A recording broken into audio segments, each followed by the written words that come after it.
High tech ವಿದ್ಯಾರ್ಥಿ ನಿಲಯಕ್ಕೆ ಭೂಮಿ ಪೂಜೆ ಮಾಡಿದ ನೆಲಮಂಗಲ ಶಾಸಕರಾದ ಎನ್ ಶ್ರೀನಿವಾಸ್. ಬೆಂಗಳೂರು ಹೊರವಲಯ ನೆಲಮಂಗಲ ತಾಲೂಕಿನ ಮುಕ್ತಿನಾಥೇಶ್ವರ ದೇವಾಲಯ ಸಮೀಪದಲ್ಲಿ ಸಮಾಜ ಕಲ್ಯಾಣ ಇಲಾಖೆಯ ಎಸಿಪಿ ಅನುದಾನದಲ್ಲಿ 100 ವಿದ್ಯಾರ್ಥಿನಿಯರಿಗೆ ಅನುಕೂಲವಾಗುವ ಹೈಟೆಕ್ ವಿದ್ಯಾರ್ಥಿನಿಯ ಕಾಮಗಾರಿಯನ್ನು ವಿದ್ಯಾರ್ಥಿನಿಯರಿಂದಲೇ ಚಾಲನೆ ನೀಡಲಾಯಿತು. ನಂತರ ಮಾತನಾಡಿದ ಶಾಸಕ ಎನ್ ಶ್ರೀನಿವಾಸ್, ನಗರದಲ್ಲಿ 6.36 ಕೋಟಿ ವೆಚ್ಚದಲ್ಲಿ ನಿರ್ಮಾಣವಾಗುತ್ತಿರುವ ವಿದ್ಯಾರ್ಥಿ ನಿಲಯವನ್ನು ಗುಣಮಟ್ಟ ಹಾಗೂ ಎಲ್ಲ ಸೌಲಭ್ಯಗಳು ಸಿಗುವಂತಹ ರೀತಿಯಲ್ಲಿ ನಿರ್ಮಾಣ ಮಾಡುವಂತೆ ತಿಳಿಸಲಾಗಿದ್ದು, 100ಕ್ಕೂ ಹೆಚ್ಚು ಹೆಣ್ಣು ಮಕ್ಕಳಿಗೆ ಬಹಳ ಅನುಕೂಲವಾಗಲಿದೆ. ಬಡ ಮಕ್ಕಳಿಗೆ ವಿದ್ಯಾರ್ಥಿ ನಿಲಯಗಳ ಅವಶ್ಯಕತೆ ಬಗ್ಗೆ ನನಗೆ ಚೆನ್ನಾಗಿ ತಿಳಿದಿದೆ ಎಂದರು.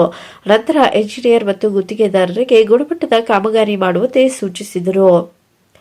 ನಂತರ ಮಾಧ್ಯಮದ ಜೊತೆ ಮಾತನಾಡಿದ ಲೋಕೋಪಯೋಗಿ ಇಲಾಖೆಯ ಏಡುಬಳಿ ನಟರಾಜು, ಇವತ್ತು ಭೂಮಿ ಪೂಜೆ ಮಾಡಲಾಗಿದೆ.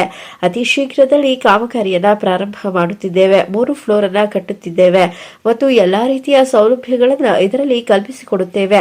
ಅತ್ಯಂತ ಉತ್ತಮ ರೀತಿಯಲ್ಲಿ ಕಟ್ಟಡವನ್ನ ನಿರ್ಮಾಣ ಮಾಡಿಕೊಡುತ್ತೇವೆ ಎಂದು ತಿಳಿಸಿದರು. 152 ಸರ್ವೆ ನಂಬರ್ 3 ಸರ್ವೆ ನಂಬರ್ ಇದೆ. ಅದರಲ್ಲಿ ನಮಗೆ CS ಸೈಟ್ ಕೊಟ್ಟಿದ್ದಾರೆ. ಇದರಲ್ಲಿ ಹೆಣ್ಣು ಮಕ್ಕಳಿಗೆ 100 ಹೆಣ್ಣು ಮಕ್ಕಳು ಮೆಟ್ರಿಕ್ ನಂತರದ ವಿದ್ಯಾಭ್ಯಾಸಕ್ಕೆ ಅನುಕೂಲವಾಗೋಕ್ಕೆ 100 ಹೆಣ್ಣು ಮಕ್ಕಳಿಗೆ ಹಾಸ್ಟೆಲ್ ಬಿಲ್ಡಿಂಗ್ ನಿರ್ಮಾಣ ಕಾರ್ಯಕ್ರಮದ ಗುದ್ಲಿ ಪೂಜೆ ಆಗಿದೆ. ಇದರಲ್ಲಿ ನಮಗೆ 6 ಕೋಟಿ 30 ಲಕ್ಷ ಅನುದಾನ ಕೊಟ್ಟಿದೆ. ಇದರಲ್ಲಿ ನಾವು 3 ಫ್ಲೋರ್ ಬಿಲ್ಡಿಂಗನ್ನು ನಿರ್ಮಾಣ ಮಾಡ್ತಾ ಇದ್ದೀವಿ. ನಮಗೆ ಒಟ್ಟು ಇದು CS ಸೈಟು 1154 ಸ್ಕ್ವೇರ್ ಮೀಟರ್ಸ್ ಇದೆ. ಇದರಲ್ಲಿ ನಾವು 1584 ಸ್ಕ್ವೇರ್ ಫೀಟ್ ಅಷ್ಟು 3 ಫ್ಲೋರಲ್ಲಿ ಕಟ್ತಾ ಇದ್ದೀವಿ. ಇದರಲ್ಲಿ ಎಲ್ಲ ಫೆಸಿಲಿಟೀಸು ತುಂಬ ಆಧುನಿಕವಾಗಿ ಅತ್ಯಂತ ಆಧುನಿಕವಾದ ಫೆಸಿಲಿಟಿನ ಈ ಹಾಸ್ಟೆಲ್ ಬಿಲ್ಡಿಂಗ್ನಲ್ಲಿ ಒದಗಿಸ್ಕೊಟ್ಟಿದ್ದೀವಿ. ಆಮೇಲೆ ಪ್ರತಿಯೊಂದು ಮೆಟೀರಿಯಲ್ನು ನಾವು ಗುಣನಿಯಂತ್ರಣ ಉಪಭಾಗದಿಂದ ಹಿಡಿದು ಇದನ್ನ ಪರೀಕ್ಷೆ ಮಾಡಿಸ್ತೀವಿ.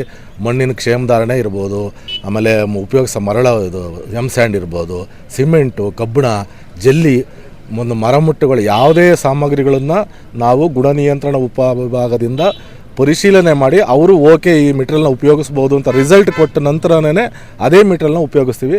ಮತ್ತು ಕಲೆಕ್ಷನ್ ಆಫ್ ಮೆಟೀರಿಯಲನ್ನು ಇಲ್ಲೇನು ನಮ್ಮ ಗುತ್ತಿಗೆದಾರರು ಸಂಗ್ರಹಿಸ್ತಾರಲ್ಲ ಅದರ ಸ್ಯಾಂಪಲನ್ನು ಕಳಿಸ್ತೀವಿ, ಅದನ್ನು ಚೆಕ್ ಮಾಡಿಸ್ತೀವಿ, ಅದು ಓಕೆ ಬಂದಂತಲೇ ಉಪಯೋಗಿಸ್ತೀವಿ. ಇದನ್ನು ತುಂಬ ಅತ್ಯಂತ ಉತ್ತಮವಾದ ಗುಣಮಟ್ಟದಲ್ಲಿ ನಿರ್ಮಿಸ್ಕೊಡ್ತೀವಿ. ನಾವೀಗ ಆಲ್ರೆಡಿನೇ ನ್ಯಾಯಾಂಗ ಇಲಾಖೆಯಲ್ಲಿ 2 ಕಟ್ಟಡಗಳ ನಿರ್ಮಾಣನ ಮುಕ್ತಾಯ ಹಂತಕ್ಕೆ ತಂದಿದ್ದೀವಿ. ಅಲ್ಲೂ ಕೂಡ ತುಂಬ ಅತ್ಯುತ್ತಮ ಗುಣಮಟ್ಟದಿಂದ ನಿರ್ಮಾಣ ಮಾಡಿದ್ದೀವಿ. ಯಾವುದೇ ಒಂದು ಸಣ್ಣ ಒಂದು ನಮ್ಮ ಇಲಾಖೆ ಇದ್ರ ಮೇಲೆ ಒಂದು ಯಾವುದೇ ದೂರು ಕೂಡ ಇರೋದಿಲ್ಲ. ಅಷ್ಟು ನಾವು ಉತ್ತಮವಾದ ಕೆಲಸಗಳನ್ನು ನಿಜವಾಗ್ಲೂ ಮಾಡಿಕೊಡ್ತೀವಿ. ಆದಷ್ಟು ಬೇಗವಾಗಿ ಉತ್ತಮ ಗುಣಮಟ್ಟದಿಂದ ಶೀಘ್ರವಾಗಿ ಒಂದು ಒಳ್ಳೆಯ ಕಟ್ಟಡವನ್ನು ಇಲ್ಲಿ ಜಾಗದಲ್ಲಿ ನಿರ್ಮಾಣ ಮಾಡಿಕೊಡ್ತೀವಿ. ಮೊಹಮ್ಮದ್ ಅರೀಂ, ಚಾಮುಂಡಿ ನ್ಯೂಸ್, ನೆಲಮಂಗಲ.